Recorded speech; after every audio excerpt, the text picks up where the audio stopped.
Hello everyone, we are here to read a couple more chapters from our book, Pirates Past Noon. And we ended chapter 3, so we are starting on chapter 4, Vile Booty. Jack started to run across the hot sand. He ran as fast as he could, but the pirates ran faster. Before Jack knew it, the biggest pirate had grabbed him. Jack struggled, but the pirate had huge, strong arms. He held on to Jack and laughed a mean, ugly laugh. He had a shaggy black beard. A patch covered one eye. Jack heard Annie yelling. He saw her coming down the rope ladder. "Stay where you are," Jack shouted. But Annie kept coming. "Leave him alone, you bully," she cried. The other two pirates laughed meanly. They were dirty and ragged. Annie charged up to the biggest pirate. "Let him go," she said. She hit the pirate with her fist and kicked him. But the pirate just growled. Then he grabbed her too, and with his giant hands he held Jack and Annie as if they were two kittens. "No one escapes Cat and Bones," he roared. His breath was terrible. "Let go," shouted Annie to his face, but Captain Bones just smiled. All his teeth were black. Annie fell silent. Captain Bones laughed loudly. Then he turned to the other two.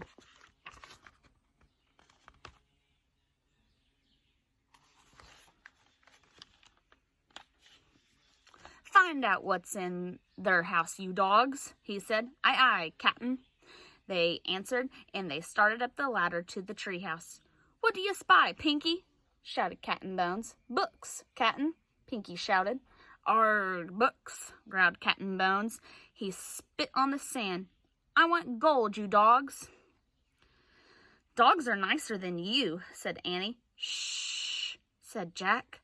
"What about you, Stinky?" Captain Bones roared. "Just books, Captain," shouted Stinky. "Arrgh, books," said Captain Bones. He spit on the sand again. "I hate books.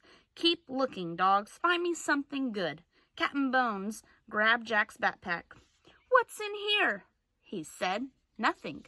Jack quickly opened the pack. "Just paper, a pencil, a book." "Another book," roared Captain Bones. "That's Vile Booty." A gleeful shriek pierced the air. Captain Bones froze. "What's that?" he shouted. "Look, Captain, look." Pinky leaned out the treehouse window. He held the medallion.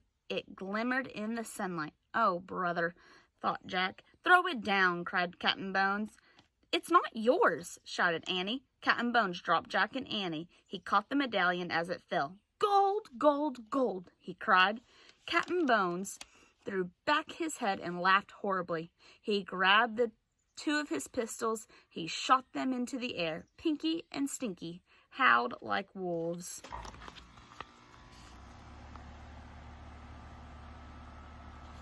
Chapter 5, The Kid's Treasure. Jack and Annie watched in horror. The gold-greedy pirates seemed to have lost their minds. Jack nudged Annie. Together they started to back slowly away from the pirates, towards the treehouse. "Halt!" Captain Bones shouted. He aimed the pistols at them. "Not another step, lubbers." Jack and Annie froze. Captain Bones grinned his black-toothed grin. Tell old Bones where the rest is," he growled, "or prepare to meet thy doom." What rest?" said Annie. "The rest of the treasure," roared Captain Bones. "I know it's on this island. I have a map." He reached into the belt pouch and pulled out a torn piece of paper. He waved it at Jack and Annie. "Is that a treasure map?" asked Jack. It's the map telling me about Kid's treasure." "Which Kid's treasure?" "Not us kids," said Annie. "We don't know anything about a Kid's treasure." "Why don't you read the map?" said Jack. "You read it." Captain Bones shoved the map in Jack's face. Jack stared at the strange marks on the paper. "What does that mean?" asked Jack. "What does what mean?" asked Captain Bones. "Those words." Jack pointed to the words at the bottom of the map. "Well, it means..." Captain Bones' good eye squinted at the writing. He frowned. He coughed. He rubbed his nose. Ah! Leave him alone, Pinky growled at Jack. You know he can't read, said Stinky. Shut up, Captain Bones roared at his men.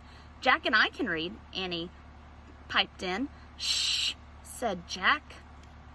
Captain, make 'em read the map, said Stinky. Captain Bones gave Jack and Annie a dark look. Read it, he growled. Then will you let us go, said Jack. The pirate squinted his good eye. Aye, lubber. When the treasure's in me hand, I'll let you go. Okay, said Jack. I'll read it to you. He looked at the map. It says, the gold doth lie beneath the whale's eye. Huh? Captain Bones scowled. What's that supposed to mean, lubber? Jack shrugged. Hang it. Take 'em back to the ship, shouted Captain Bones. They can rot there till they're ready to tell us how to find Kid's treasure. Jack and Annie were tossed into the rowboats. Waves splashed the sides. The sky ahead was dark with thunderclouds. A strong wind had started to blow. Row, dogs, row, said Captain Bones.